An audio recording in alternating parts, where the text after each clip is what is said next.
সন্ধ্যা 7:30টায় রাষ্ট্রপতির শপথগ্রহণ অনুষ্ঠান হবে বঙ্গভবনে। এ নিয়ে জানাতে বঙ্গভবন এলাকা থেকে যুক্ত হচ্ছেন সহকর্মীরা। শুরুতেই যোগ দিচ্ছেন শিকদার মেহেদী হাসান। মেহেদী, একটু বিস্তারিত জানাবেন যে কী ধরনের নিরাপত্তা ব্যবস্থা নেওয়া হয়েছে, যানবাহন চলাচলেও কিছু বিধিনিষেধ রয়েছে, সেগুলো নিয়ে জানাবেন।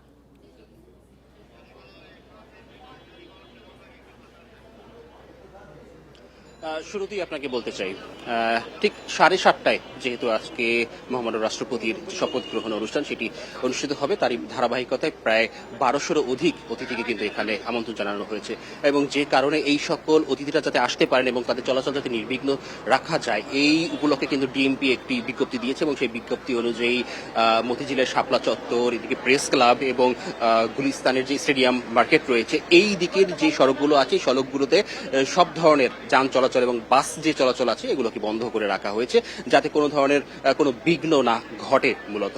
এবং এখানে অনেক ধরনের অতিথিরা আসবেন। আমি যদি আপনাদেরকে দেখাই, ঠিক এখনো কিন্তু একের পর এক অতিথিরা আসছেন এবং কিছু সময় আগে ভারপ্রাপ্ত রাষ্ট্রপতি এখানে প্রবেশ করেছেন, অর্থাৎ ডক্টর হাফিজউদ্দিন আহমেদ, মিস্টার হাফিজউদ্দিন আহমেদ, তাকেও আমরা দেখেছি এবং একে একে আরও কিন্তু সংসদ সদস্যরা এখানে আসছেন, বিচারপতিরা আসছেন, বিভিন্ন বিশ্ববিদ্যালয়ের উপাচার্য যারা আছেন তারা এখানে আসছেন।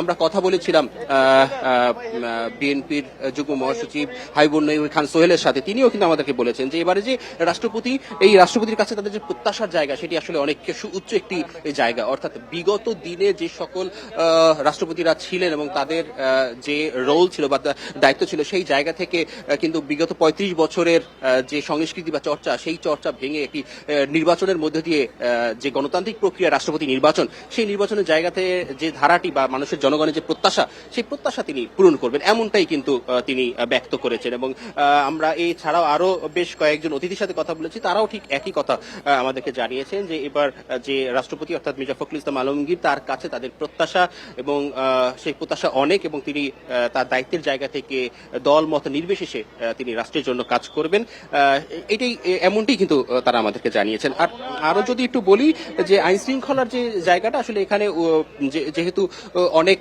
সংসদ সদস্যরা আসছেন এবং তাদের পাশাপাশি অনেকেই আরো কিছু আম জনতা অর্থাৎ সাধারণ জনগণ এখানে তারা ভিড় করছেন, তাদের সেই ভিড় কে সামলানোর জন্য, আসলে উপচে পড়া যে ভিড়, সেই ভিড়কে সামলানোর জন্য আইন শৃঙ্খলা বাহিনীকে দেখেন নিরলসভাবে কাজ করে যাচ্ছে এবং তাদেরকে শৃঙ্খলাবদ্ধভাবে রাখার জন্য যে সকল প্রক্রিয়া গ্রহণ করা দরকার সেটাও কিন্তু রয়েছে। এবং ঠিক রাষ্ট্রপতির যে বঙ্গভবন, সেই বঙ্গভবনে যাওয়ার জন্য এখন পর্যন্ত যে সড়কটি রয়েছে সেই সড়কটিকে 5টি লেনে বিভক্ত করে দেওয়া হয়েছে, যাতে এক একটি লেন দিয়ে এক এক ধরনের অতিথিকে প্রবেশ করানোর জন্যই মূলত এই সড়কটি আসলে এভাবে ডাইভার্সন করে দেওয়া হয়েছে, যাতে কোনো ধরনের কোনো বিঘ্ন না ঘটে। আমরা সেই জায়গাটিও দেখতে পেয়েছি এবং আমরা দেখেছি যে কিছু সময় আগে কিন্তু নৌবাহিনীর প্রধান তিনি এখানে এসেছেন, যদিও মহামান্য রাষ্ট্রপতি এবং প্রধানমন্ত্রী এখন পর্যন্ত এখানে আসেননি, হয়তোবা কিছু সময় পরে তারা আসবেন এমনটা আমরা জানি। আমরা দেখতে পাচ্ছি যে একজন অতিথি অর্থাৎ একজন রাষ্ট্রদূত, হয়তোবা আমেরিকার রাষ্ট্রদূত সম্ভবত এখানে এসেছেন। আমরা তাদের গাড়ি দেখতে পাচ্ছি, অর্থাৎ ফ্ল্যাগ দেখে আমরা ধারণা করছি যে তিনি এখানে হয়তোবা এসছেন এবং এই প্রক্রিয়া কিন্তু আসলে চলমান, এখানে চলবে, অর্থাৎ একদম সন্ধ্যা 7:30টা পর্যন্ত এই অতিথিরা এখানে আসবেন এবং তারা তাদের যেখান থেকে যে আসন বিন্যাস ব্যবস্থা রাখা হয়েছে বা প্রবেশ দ্বার ঠিক করে দেওয়া হয়েছে সেখান থেকেই তারা প্রবেশ করছেন এবং এখন পর্যন্ত জায়গাটি খুব সুশৃঙ্খলই রয়েছে। এবং এছাড়াও আরেকটু যদি আপনাদেরকে জানাই যে আসলে এখানকার যিনি আইন শৃঙ্খলা বাহিনীর দায়িত্বে রয়েছেন তাদের সাথেও আমাদের কিছু কথা হয়েছিল, তারাও একটি বিষয়ে স্পষ্টতই জানিয়েছেন যে এই ধরনের একটি অনুষ্ঠান হওয়ার থেকে শুরু করে অর্থাৎ বিকাল 3টা থেকে রাত 9টা পর্যন্ত, যদিও এটার জন্য একটি সময় বেঁধে দেওয়া হয়েছে। আরেকটি বিষয় একটু জানাবেন, আইন শৃঙ্খলা বাহিনীর কোন কোন ইউনিট সেখানে কাজ করছে, আর আরেকটা হচ্ছে নিরাপত্তা ব্যবস্থার জন্য ড্রোনের ব্যবহার করা হচ্ছে কিনা?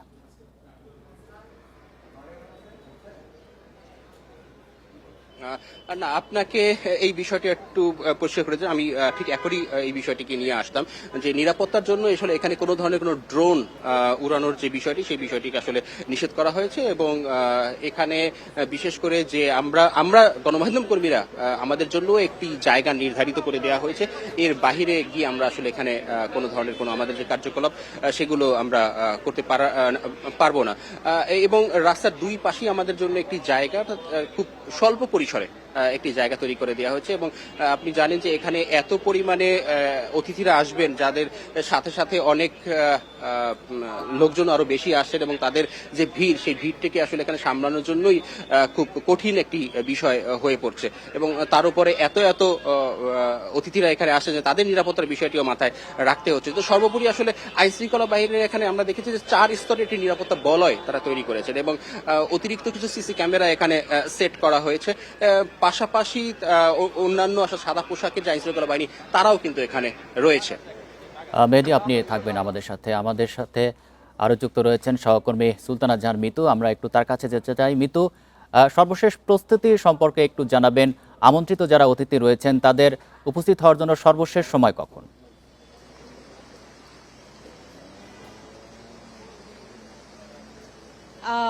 দেখুন, যেহেতু আজকে সন্ধ্যা 7:30টায় নবনির্বাচিত রাষ্ট্রপতি শপথ গ্রহণ করবেন, তাই তার আগেই অতিথিদের এখানে প্রবেশ করতে হবে। যদিও আমরা এখানে দেখেছি বিকেল 5টা থেকেই অনেকেই কিন্তু আসলে বঙ্গভবনে প্রবেশ করতে শুরু করেছেন যারা আমন্ত্রিত।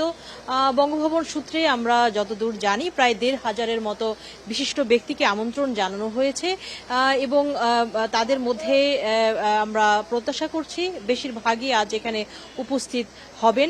একটি বিষয় আপনি জানেন যে ইতিমধ্যেই বঙ্গভবনে প্রবেশ করেছেন ভারপ্রাপ্ত রাষ্ট্রপতি হাফিজ উদ্দিন আহমদ এবং এই আজকের যে প্রোটোকল সেই প্রোটোকল অনুযায়ী এরপরে কিন্তু আসলে নবনির্বাচিত রাষ্ট্রপতি মির্জা ফখরুল ইসলাম আলমগীর এবং তারপরে প্রধানমন্ত্রীর বঙ্গভবনে প্রবেশ করবার কথা এবং তাদের সকলেরই একত্রে বঙ্গভবনের যে দরবার হল সেখানে প্রবেশ করার কথা রয়েছে।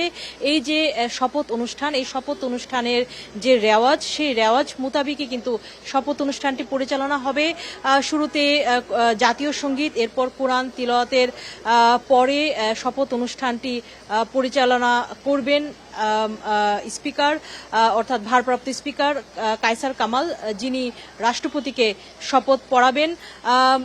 বরাবরই আমরা যেটি দেখে থাকি যে সংসদের স্পিকার রাষ্ট্রপতিকে শপথ পড়িয়ে থাকেন, তবে এবার যেহেতু তিনি ভারপ্রাপ্ত রাষ্ট্রপতির দায়িত্বে আছেন তাই ভারপ্রাপ্ত স্পিকার যিনি আছেন ব্যারিস্টার কায়সার কামাল, তিনি নবনির্বাচিত রাষ্ট্রপতিকে শপথ পড়াবেন এবং শপথের পরেই কিন্তু নবনির্বাচিত রাষ্ট্রপতি মির্জা ফখরুল ইসলাম আলমগীর স্বাক্ষর করবেন শপথ বইয়ে এবং এরপরে তিনি রাষ্ট্রপতির জন্য নির্ধারিত চেয়ারে আসীন হবেন।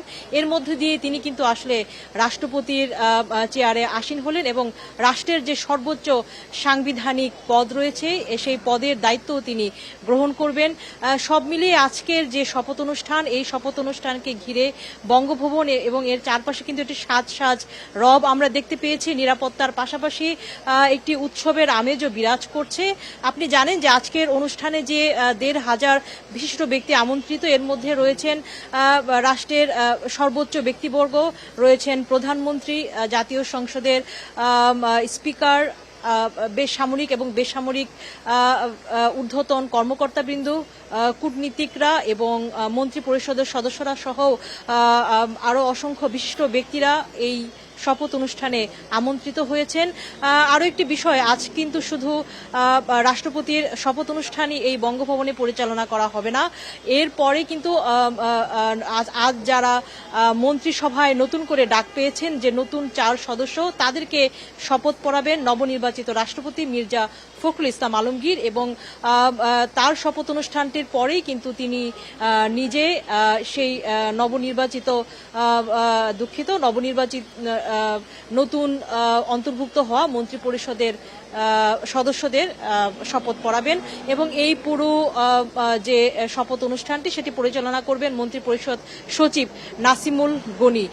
সব মিলিয়ে এই যে শপথ অনুষ্ঠান, সেই শপথ অনুষ্ঠানকে ঘিরে নিরাপত্তা যেমন রয়েছে তেমনি মিতু, আরেকটি বিষয় একটু জানাবেন যে বিপুল সংখ্যক আমন্ত্রিত অতিথি এখানে রয়েছে এবং অনুষ্ঠান শেষে সুশৃঙ্খলভাবে বেরিয়ে যাওয়ার জন্য বিশেষ কোনো রুট বা ট্রাফিক ডাইভারশন দেওয়া হয়েছে কিনা?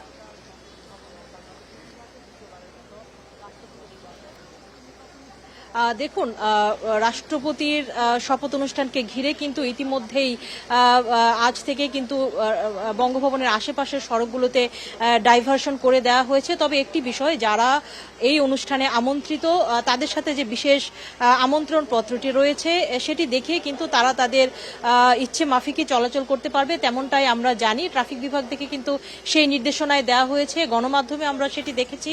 অর্থাৎ সাধারণ যানবাহনের জন্য যে নিষেধাজ্ঞা আছে অথবা ডাইভারশন করার নির্দেশনা আছে, যারা আমন্ত্রিত তাদের জন্য কিন্তু সেটি নেই। তারা কিন্তু তাদের সুবিধা মতো সড়ক ব্যবহার করতে পারবেন। তবে যেহেতু বঙ্গভবনের চারপাশটি একটি নিরাপত্তার চাদরে মুড়ে রাখা হয়েছে, তাই যারা আমন্ত্রিত অতিথি তাদের নিরাপত্তার দিকটি নিশ্চিতভাবেই নজর রাখবেন। এখানে যারা নিরাপত্তার দায়িত্বে নিয়োজিত আছেন, যারা এখানে তৎপর আছেন এবং যারা এই যে আমন্ত্রিত অতিথি আছেন তারা যেন সুশৃঙ্খলভাবে গণমাধ্যমে কথা বলতে পারেন, তার জন্য কিন্তু একটি বিশেষ ব্যবস্থা নেওয়া হয়েছে। অর্থাৎ প্রবেশ পথে যেন তারা গাড়ি না থামিয়ে গণমাধ্যমের সাথে কথা বলেন, তেমন একটি নির্দেশনা এখান থেকে দেওয়া হয়েছে। বঙ্গভবনের ভেতরে দরবার হলের বাইরে সেখানে নির্দিষ্ট একটি ডায়াস রাখা হয়েছে, সেখানেই এসে যাতে আমন্ত্রিত ব্যক্তিবর্গ গণমাধ্যমে কথা বলতে পারেন, তারা তাদের প্রতিক্রিয়া জানাতে পারেন, তেমন ব্যবস্থা রাখা হয়েছে। সব মিলিয়ে এই যে রাষ্ট্রপতির শপথ অনুষ্ঠান, সেটিকে ঘিরে বলবো যে প্রায় 1200-র অধিক বা 1500-এর মতো আমন্ত্রিত অতিথি যদি আসেন, এখানে বিপুল একটি জনসমাগম ঘটবে এবং রাষ্ট্রের গুরুত্বপূর্ণ ব্যক্তিবর্গ এখানে থাকবেন। সে কারণে নিরাপত্তা বাড়ানো হয়েছে সেটি আমরা জানি এবং সবকিছু যেন সুচারুভাবে সম্পন্ন হয় তার জন্য কিন্তু আইন শৃঙ্খলা বাহিনী থেকে শুরু করে বঙ্গভবনের যারা কর্তব্যরত আছেন তারা কিন্তু আসলে তৎপর আছেন। এখন পর্যন্ত কিন্তু বঙ্গভবনে প্রবেশ করেননি নবনির্বাচিত রাষ্ট্রপতি বা প্রধানমন্ত্রী। এখানে সকলেই কিন্তু আসলে তাদের জন্য অপেক্ষা করছেন। তারা প্রবেশ করে যাওয়ার পরেই কিন্তু আসলে অনেকটা বলা যায় যারা এখানে ব্যবস্থাপনার দায়িত্বে আছেন তারাও কিন্তু আসলে তাদের কার্যক্রমটি পরিচালনা করবেন আরো সহজভাবে, কেননা আপনি জানেন যে গুরুত্বপূর্ণ ব্যক্তিবর্গের প্রবেশকে ঘিরে নিরাপত্তা যেন নিশ্চিত থাকে সেজন্য কিন্তু তারা তৎপর আছেন। এখন পর্যন্ত এই ছিল সবশেষ। বঙ্গভবন এলাকা থেকে জানাচ্ছেন আমাদের সহকর্মীরা।